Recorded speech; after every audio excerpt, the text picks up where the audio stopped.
Down every street in Mondstadt have I strolled. The air was filled with the stench of misery and the buzz of revelry. I saw the most arrogant of aristocrats, and I saw the most pitiful of the impoverished. At night these streets are a spider's web, some here to feast, others their eternal prey. I hear a jangling in the night, and know it is the chains that fetter the souls of the oppressed. I patrol the streets of Mondstadt at night time, where my peers and superiors would once declare, "We are the starlit knights, lift thy heads and bear witness. For we, who raise our flag in the splendor of starlight, are the true protectors of Mondstadt."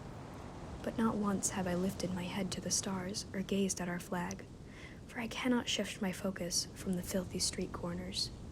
Destitute peddlers weep in the distance, aging soldiers grimace in pain. In the deathly stillness of night, a young girl, rejected by the aristocracy, pleads for Barbados's mercy. The sighing of mournful winds rattles the cathedral gate. Carrying with them the grief of the oppressed, they assault each splendid palatial walls. Each mother's call, each infant's cry, enough to dent the hardest of shields, enough to shatter the sharpest of swords. Sounds of sorrow send shivers down my spine, but in the palace and in the castle, though the wind blows the same over holy ground, they are but the sighs of ants to the ears of men.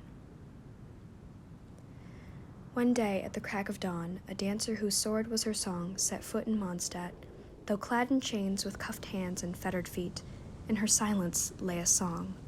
It was the song of freedom, a song of a brighter dawn beyond the walls, a joyous ballad sung without reservation by a people unrestrained.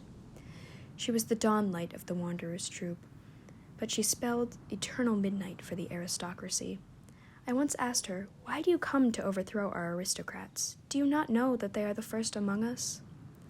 "Wherefore do you place their lives on a pedestal?" came her voice, like a fresh breeze.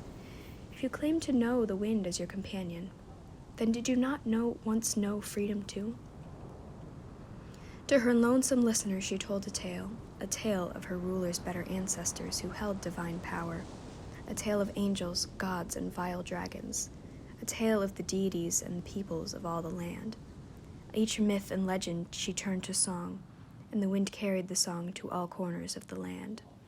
In the aristocrat's arena, her sword sang once more, her final masterpiece, but it stopped short of perfection. A nameless knight retrieved her sword from the blood-soaked field and buried it where the gentle winds meet in communion.